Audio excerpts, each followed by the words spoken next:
चले जी मिर्ज़ा, बिस्मिल्लाह करें। लाइए जी, बिस्मिल्लाह। ये है वही साग। इस छोटी हंडिया को मैंने चूल्हे पे ही रख दिया था हल्की आंच पे, तो माशाल्लाह ये इसमें ही गर्म हो गई बेहतरीन। देसी घी में बना हुआ साग, सुभान अल्लाह। बस भाई जवाब नहीं है भाई। अब माशाल्लाह मक्खन भी डाल दीजिएगा। वाह, मक्खन और साग का मेल है भाई। वाह भाई, जवाब नहीं, माशाल्लाह। भाई मकई का आटा नहीं था इसलिए हमने रोटी मकई की नहीं बनाई, तंदूर की रोटी से खाएंगे। बिस्मिल्लाहिर्रहमानिर्रहीम। यकीनन तंदूर की रोटी से भी अच्छी लगेगी, है ना। वाह भाई वाह, माशाल्लाह। जवाब नहीं है भाई, जज़ाकल्लाह। खाने का जवाब नहीं है साग का। सर्दियों के मौसम में पहले डिश बनी है साग। अस्सलाम वालेकुम, उम्मीद करती हूँ आप सब खैरियत से होंगे। अल्लाह ताला हम सबको अपनी हिफ्ज़-ओ-मान में रखे और हर दुख परेशानी से अल्लाह ताला हम सबको महफूज रखे। तो यहाँ मेरी मिठाई की दुकान आ चुकी थी।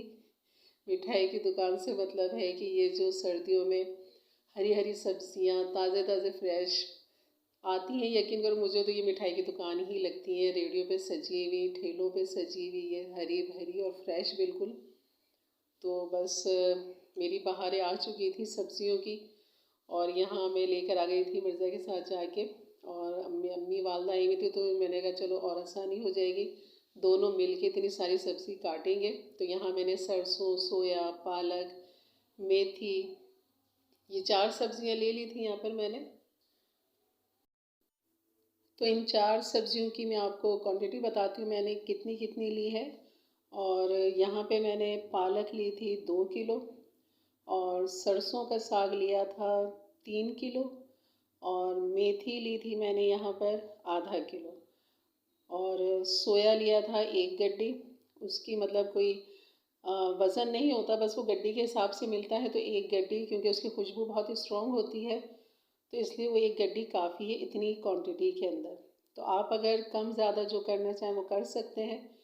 और ये है कि आप 2 से भी बना सकते हैं, पालक और सरसों से भी साग बना सकते हैं, खाली सरसों और मेथी से भी साग बना सकते हैं। मतलब 2 चीज़ें, 2 सब्जियां मिलाकर भी आप साग बना सकते हैं।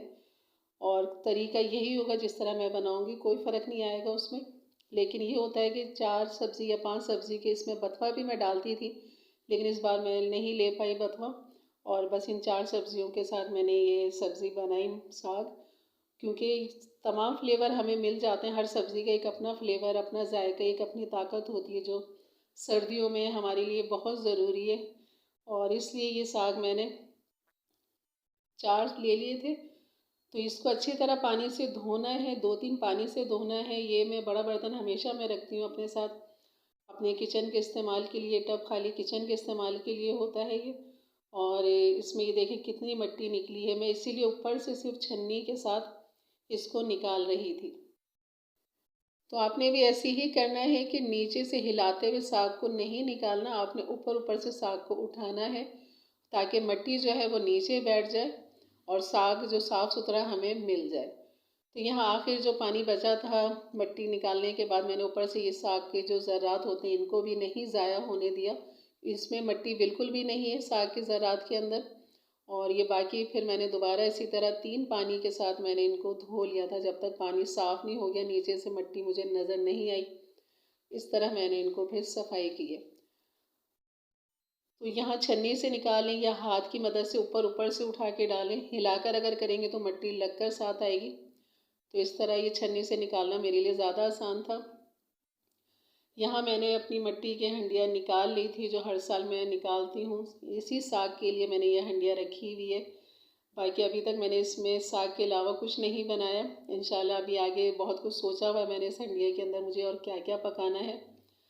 जो मशहूर हैं खाने इंशाल्लाह वो आपके साथ शेयर करूँगी सब।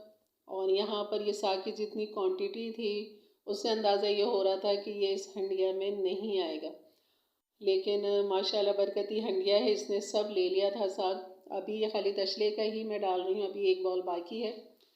और चूल्हा ऑन नहीं किया मैंने, अभी साग को मैं अच्छी तरह इसको भर रही हूँ ताकि ये जहाँ तक जा सके चला जाए, क्योंकि इसको हीट लगेगी तो ये सब्ज़ी जो है वो एकदम चुरमुर सी हो जाती है और ये पानी छोड़ देती है।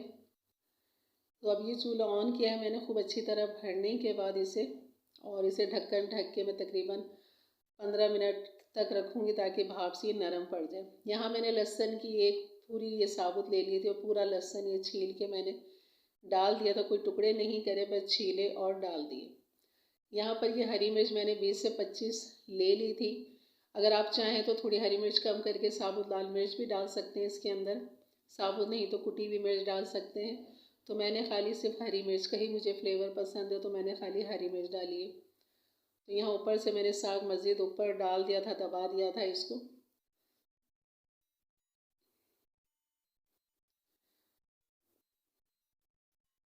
तो ये एक तशला तो कम से कम चला गया, और एक बॉल जो था वो मुझे लग रहा था कि शायद मुझे दूसरी हंडिया में बनाना पड़े अलग से उसे, और लेकिन अल्हम्दुलिल्लाह पूरा साग इसके अंदर बन गया था और आ गया था। क्योंकि सब्ज़ी जो है वो बुझ जाती, क्योंकि पहली दफ़ा मैंने इतनी क्वांटिटी में ये साग बनाया था और मेरा इरादा था बस एक ही दफ़ा बना लूँ, क्योंकि इसमें मेहनत बहुत लगती है, ख़ासतौर पे इसकी कटिंग, इसकी सफाई, इसका धोना। पकने में कोई टाइम नहीं लगता, इसमें नहीं पकने में टाइम लगता है, ये चीज़ें कुछ ऐसी ख़ास नहीं जाती, सिर्फ लहसुन और हरी मिर्च नमक बस। अभी ये देखें एक बॉल बाकी है अभी मेरा साग का, और यहाँ पर मैं इसको ढक्कन ढक के खूब अच्छी तरह दबा के 15 से 10 मिनट तक मैं नहीं छोड़ूंगी इसे। उसके बाद मैंने चेक किया तो माशाल्लाह साग जो था काफ़ी हद तक बैठ चुका था नीचे, ऊपर का भी खड़ा खड़ा नज़र आ रहा था। तो यहाँ ऊपर नीचे करेंगे, एक एक स्टेप आपको दिखाने का मकसद ये है कि आप ताकि इस तरह बनाए मेरे अंदाज से, मेरे तरीके से, ताकि आपको कोई परेशानी ना हो कि आपने सब चढ़ाया और डाला और चूल्हा तेज़ कर दिया, ऐसे नहीं, तरतीब से तरीके से और किस तरह बनेगा स्टेप बाय स्टेप आपने एंड तक पूरी वीडियो देखनी है। और यहाँ में जब मैंने ऊपर नीचे किया तो साग मज़ीद दब गया था और उसने काफ़ी जगह स्पेस बना दी थी। ये देखें नीचे पानी कितना है इसमें, तो ये पानी जो है इसका, ये अपने ही पानी में ये गलेगा, पकेगा और हमें मज़ीद डालने की इसमें ज़रूरत नहीं पड़ेगी, ये अपने ही पानी में बहुत अच्छा पक जाएगा। तो यहाँ ये साग मज़ीद मैंने इसमें डाल के दबा दबा के और इसको कर दिया था, और मुझे अंदाज़ा हो गया था इंशाल्लाह ये पूरा साग इसके अंदर चला जाएगा। तो ये है हमारी रेसिपी आज की कि हमें बहुत पसंद है ये साग, और सर्दियों में बस इसी साग का ख़ास तौर पे इंतज़ार होता है। इसके साथ मक्खन इंशाल्लाह आपको बनाना अभी मैं सिखाऊंगी। इसी साग की रेसिपी में आगे देखिएगा किस तरह मक्खन मैं निकालती हूँ, और क्योंकि मक्खन के लिए ही मैंने मलाई जमा की थी और तभी ये साग बनाना था। तो ये बाकी जो आखिरी था ये देखिए ये भी इसके अंदर चला गया जो आखिरी बचा था, और बाकी छन्नी में छान के मैंने ये ज़रात भी इसके ले लिए थे साग के, बिल्कुल ज़ाया नहीं किए, बाकी पानी फेंक दिया था जो बचा था, लेकिन साग मैंने माशाल्लाह पूरा ही इसके अंदर आ गया, ये देखिए किस तरह, और काफ़ी पानी भी छोड़ दिया है। अब इसको बस पकने के लिए छोड़ देना है 2 से 3 घंटे। तो मैंने अच्छी तरह ऊपर नीचे कर दिया था, पानी भी काफ़ी है और इसमें लगने का जलने का बिल्कुल ख़तरा नहीं है। तो इसे ढक्कन ढकें और आप बिल्कुल बेफिक्र होके 2 से 2.5-3 घंटे इत्मीनान से आप दूसरे काम कर सकते हैं। यहाँ आँच जो है मैंने दम आँच से थोड़ी सी ज़्यादा रखी थी, क्योंकि पानी काफ़ी था, लगने का बिल्कुल डर नहीं था। तो ये आपने इतनी ही आँच पे इसको भून जाना है। और ये दिखाती हूँ आपको, ये देखिए मैंने 1.5-2 घंटे के बाद मैंने जब चेक किया तो ये काफ़ी अच्छा सा पक चुका था, कलर भी साग का चेंज हो चुका था, और लहसुन और हरी मिर्चें अभी साबुत ही थी इसमें, क्योंकि बीच में मैंने सिर्फ एक दफ़ा चेक किया था या अभी चेक किया। ये देखिए हरी मिर्च नज़र आ रही, तो मैंने काफ़ी सारी हरी मिर्च जो थी वो निकाल ली थी, क्योंकि साग जब मैंने चखा था तो हरी मिर्च का फ्लेवर आ गया था और जितनी मिर्चें चाहिए थी साग में वो आ चुकी थी। और बाकी जो मिर्चें थी साबुत उसमें से मैंने कुछ निकालनी थी, कुछ रहने दी थी जो घुटाई के अंदर घुट जाएंगी। तो आपने इसीलिए मैंने आपसे कहा था कि हरी मिर्च को साबुत ही डालिएगा, अगर बाद में आपको, क्योंकि साग जो है वो सिमटता है और इसकी क्वांटिटी कम हो जाती है। तो मिर्चें तो हम बहुत सारा देख के डाल रहे होते हैं, लेकिन बाद में फिर अंदाज़ा होता है कि मिर्चें ज़्यादा हो गई, तो इसलिए मिर्चें आप निकाल सकते हैं। तो मैंने वो मिर्चें निकाल ली थी और साग को इस तरह थोड़ा सा और ड्राई होने के लिए खुला छोड़ दिया था। यहाँ मैं क्रीम दिखा रही थी जिसका मुझे अभी मक्खन आपको बनाना बताऊँगी मैं। इसी क्रीम से मैंने आपको असली घी निकालना बताया था और असली घी के साथ खोया भी निकला था जिसमें कोई चीज़ ज़ाया नहीं हुई थी अल्हम्दुलिल्लाह। और हमें पूरा का पूरा फ़ायदा उस मक्खन से, उस मलाई से मिल गया था हमें। तो यहाँ हरी मिर्च निकालने के बाद मैंने ये घोटाई का काम शुरू कर दिया था। बस ये थोड़ा मेहनत तलब काम है, खूब अच्छी तरह घोटना है क्योंकि साग जो है बहुत अच्छा यहाँ पर गल चुका था। तो इसमें बस अब घोटाई का काम था और घोटाई के साथ साथ आपने इसके अंदर जब डालना है तो इसमें अब हम डालेंगे मकई का आटा नहीं, इसमें हम डालेंगे गंदम का आटा, जो आप जिससे रोटी बनाते हैं नॉर्मल आटा, वही यहाँ पर लेंगे। यहाँ सर्विंग स्पून है, ये तकरीबन 2 टेबल स्पून का आटा आ जाता है इसके अंदर। तो यहाँ 2 टेबल स्पून मैंने आटा डाल दिया है इसके अंदर, जिससे आप नॉर्मल रोटी घर में बनाते हैं वही आटा आप यहाँ पर डालें। और इसकी करनी है घुटाई। बिल्कुल परेशान मत हो कि इसमें गुठलियाँ बन जाएंगी या इसमें फुटकियाँ बन जाएंगी, ऐसा कुछ भी नहीं होगा। बस आप डायरेक्ट डालें और इस तरह घोटा चलाएं तो आप यकीन करें कुछ भी नहीं होता और बिल्कुल क्रीमी मलाई जैसा ये साग बनता है जैसा कि होना चाहिए। तो यहाँ ये थोड़ा सा मुझे कम लग रहा था आटा, मज़ीद घुटाई के साथ साथ अंदाज़ा मैं कर रही थी तो मुझे और मज़ीद थोड़ा सा इसमें 2 टेबल स्पून और डालने थे। तो यहाँ मैंने 2 टेबल स्पून मज़ीद आटा लेने के बाद ये देखिए आपके सामने डायरेक्ट डाल रही हूँ और डायरेक्ट ही घोटा चला रही हूँ, कोई गुठली नहीं बनेगी इसमें, कोई लम्स नहीं बनेंगे और ये अच्छी तरह मैश हो जाएगा, घुल जाएगा और एक ये खूबसूरती देगा साग को। जिस तरह एक नहारी में एक खूबसूरती जब तक नहीं आती जब तक उसमें आटा ना डालें, इसी तरह साग के अंदर भी खूबसूरती के लिए, इसके जायके के फ्लेवर के लिए ये आटा डालना ज़रूरी होता है। तो यहाँ करनी है इसकी घुटाई खूब अच्छी तरह मिक्स करते हुए, बिल्कुल लम्स नहीं बनेंगे और इत्मीनान के साथ आप ये काम करिए। देखिए कैसे क्रीमी सा हो गया, बिल्कुल मलाई जैसा। और ये मैंने हरी मिर्चें निकालनी थी, कुछ आपके सामने जितनी डाली थी उससे मैंने आधी निकाल चुकी हूँ मैं, क्योंकि इनका फ्लेवर तो इसमें आ चुका है, बस मज़ीद मिर्चें नहीं चाहिए थी। तो सोचा था अगर मिर्ज़ा या अम्मी कहेंगे कि मिर्चें कम है तो यही मिर्चें ग्लेंडर करके फिर मैं डाल सकती हूँ, लेकिन किसी ने भी नहीं कहा। माशाल्लाह सबको सही लगा, बैलेंस लगा। मैंने भी चाखा था तो मुझे भी बैलेंस लगा, तो ये मिर्चें फिर मैंने ज़ाया कर दी थी। तो आप ये तरीका भी देख सकते हैं कि आपको कम ज़्यादा किस तरह करना है, इस एहतियात को सामने रखते हुए। इसलिए मैं आपसे कहती हूँ कि मेरी वीडियो एंड तक देखा करें, कहीं ना कहीं आपको टोटके और कुछ एहतियाती चीज़ें मिल जाती हैं कि आपने पकाने के दौरान क्या क्या एहतियात करनी है। अगर वही सारी हरी मिर्च में काट के डाल देती या उनको घोट देती बाद में चखती तो आप बताएं वो क्या हाल होता फिर पकाने का। तो यहाँ बनाना शुरू करते हैं। मलाई से मक्खन किस तरह निकालते हैं, तो ये मलाई जमा की थी ख़ास तौर पर इसी साग के लिए मैंने। और गांव देहातों में तो खैर वो उनके मटके होते हैं और उसके अंदर भी मोटर लगी हुई होती है। यहाँ हमारे पास मटका नहीं है लेकिन जग है, लेकिन इसमें मोटर लगी हुई, काम तो ये वही करेगा जो उसके अंदर होता है। तो कोई मसला नहीं है, ये आसानी है हमारे लिए। और ये देखिए कितना आराम से यहाँ से निकल आएगा, आपको मैं दिखाऊंगी इंशाल्लाह। क्या आप खुद कहेंगे कि घर का बना हुआ फ्रेश ताज़ा मक्खन कहीं और से लेने की ज़रूरत नहीं है, मंगाने की ज़रूरत नहीं है। आपके घर का अपना साफ़ सुथरा घी, आपके अपने घर का बना हुआ आपके हाथों का मक्खन अपने बच्चों को खिलाएं, बड़े बुज़ुर्गों को खिलाएं, आप खाएं, मेहमानों को खिलाएं। यकीन करें साफ़ सुथरी चीज़ आपके घर में ही मौजूद है। ये डर ही नहीं है कि ये असली है या नहीं है, ये नकली है। 10 वसवसे आते हैं दिमाग में, तो ये चीज़ आपके जहन में नहीं रहेगी जब आप अपने ही घर में इन चीज़ों को तैयार करेंगे। तो यहाँ पानी मुझे कम लग रहा था, पहले 1 गिलास डाला था मैंने, अब मैंने 1 गिलास और पानी डाल दिया है। गर्मियाँ हो तो यहाँ पर आप ठंडा पानी डालें, थोड़ी सी बर्फ़ डालें, फिर ग्लेंडर करें तो मक्खन निकल के सामने आ जाता है। तो यहाँ मेरे गूल का मटके का पानी अभी ठंड की वजह से माशाल्लाह काफ़ी ठंडा है, तो मैंने वही पानी डाला है इसके अंदर। और मलाई जो थी वो भी ठंडी ही थी, फ्रीज़र हुई हुई थी ज़ाहिर है, इसको फिर मैंने पिघला लिया था इसको। ये देखें फुटकियाँ बनना शुरू हुई, मैंने कैमरे की तरफ मज़ीद करीब कर दिया था। ये देखें मक्खन सारा माशाल्लाह ऊपर आ चुका है। तो इस तरह आप आराम से चमचे की मदद से या हाथ की मदद से, जैसा आपको बेहतर लगे, तो इतने आराम से आप मक्खन निकाल सकते हैं। ये देखें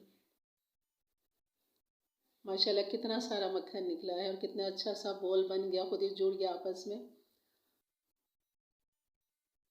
तो ये है आपके घर की साफ़ सुथरी चीज़ बनी हुई एतमाद वाली और ख़ालिस, बिल्कुल ख़ालिस।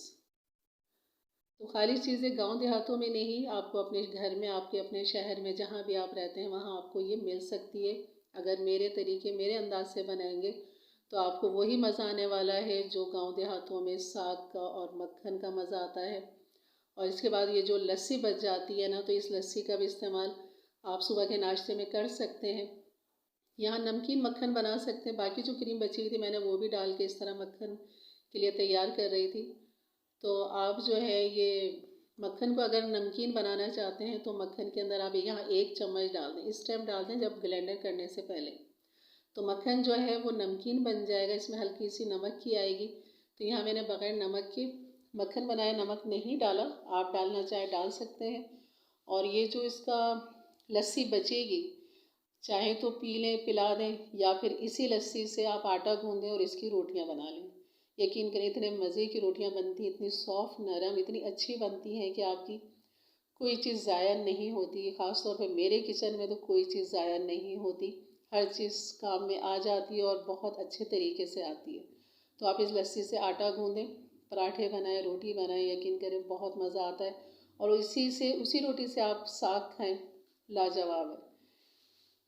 तो ये था मक्खन जो निकल चुका था, और बाकी इसमें से जो थोड़ा बहुत दूध रस रहा था इसके अंदर से मज़ीद निकल रहा था, बाद में भी निकला था जब मैंने रखा था। इसको थोड़ा थोड़ा दबा के चमचे से मैं समेटती रही तो काफ़ी मतलब लस्सी निकली थी इसके अंदर से।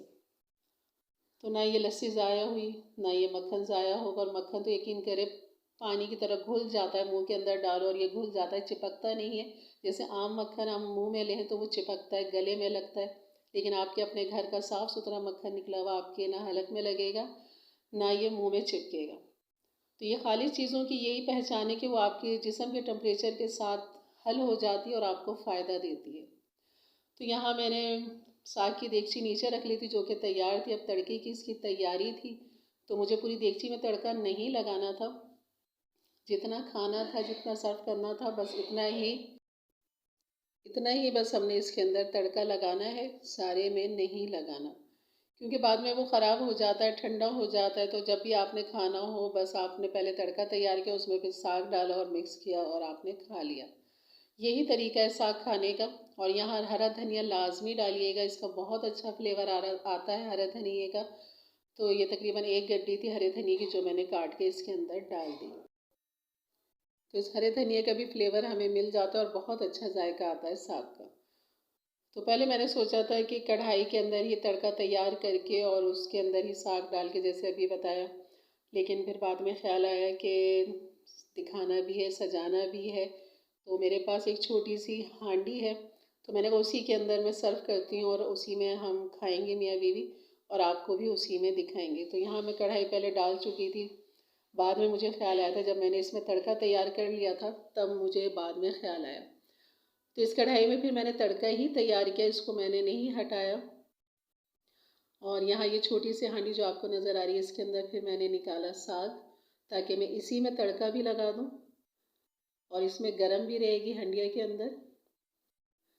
और जब तक मिर्ज़ा नहीं आए थे तब तक मैंने इस हंडिया को जो था हल्की आंच पे रख दिया था, क्योंकि थोड़ी सी ठंडी हो गई थी इनके आने तक। तो मैंने इसको चूल्हे पे रखा तो इसमें भी ये पकना शुरू हो गई थी, और ये बेहतरीन मेरी हंडिया जो थी काम आ गई आज मेरे।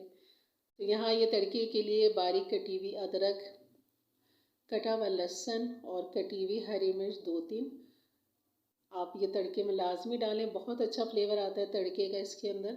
असली घी मैंने ले लिया था, ये वही असली घी था जो मैंने आपको बनाना सिखाया था। तो यहाँ मैंने 2-3 टेबल स्पून असली घी लेके और ये तड़का तैयार कर लिया था। तो मेरे चैनल को लाइक करें, शेयर करें, सब्सक्राइब करें, बेल के बटन को ज़रूर क्लिक कर दें और ऑल के बटन को भी ज़रूर क्लिक कर दें। तो यहाँ छोटी सी हांडी में मैंने लगा लिया था और मिर्ज़ा आ चुके थे रोटियाँ लेकर, क्योंकि मैं काफ़ी थक चुकी थी आज। इस साग ने बहुत थका दिया था, तबीयत भी थी ज़ाहिर है ऐसी, और साग की मेहनत भी होती है, खड़े रहना किचन के अंदर, फिर वीडियो बने तो फिर और मज़ीद डबल तिबल मेहनत हो जाती है। तो यहाँ तंदूर की रोटी मंगा ली थी मैंने, पकाने का बिल्कुल मूड नहीं था, इंशाल्लाह आपके साथ मकई की रोटी ज़रूर शेयर करूँगी, बहुत आसान तरीके से बनाना बताऊँगी आपको। और ये देखें मक्खन के लश्कारे देखें माशाल्लाह मक्खन के साग के साथ। यकीन करें बहुत मज़ा आता है ऐसे मौसम में इन चीज़ों को खाने। ये आपकी ताकत के लिए, आपके जिस्म की गर्मी के लिए आपका जिस्म तैयार होता है इन चीज़ों से। अल्लाह ताला ने ऐसे ही नई फल सब्जियां हर मौसम की हमें दी हैं, वो हमारे जिस्म के हिसाब से हमें दी हैं ताकि हम इनको इस्तेमाल करें और फ़ायदे उठाएं। तो ये थी हमारी आज की रेसिपी, यकीनन आपको पसंद आई होगी। और यहाँ पर मिर्ज़ा भी आ चुके थे, दस्तरखान लग चुका था और ये हमारे दस्तरखान पे जाने वाली थी ट्रे। चले जी मिर्ज़ा, बिस्मिल्लाह करें। लाइए जी, बिस्मिल्लाह। ये है वही साग।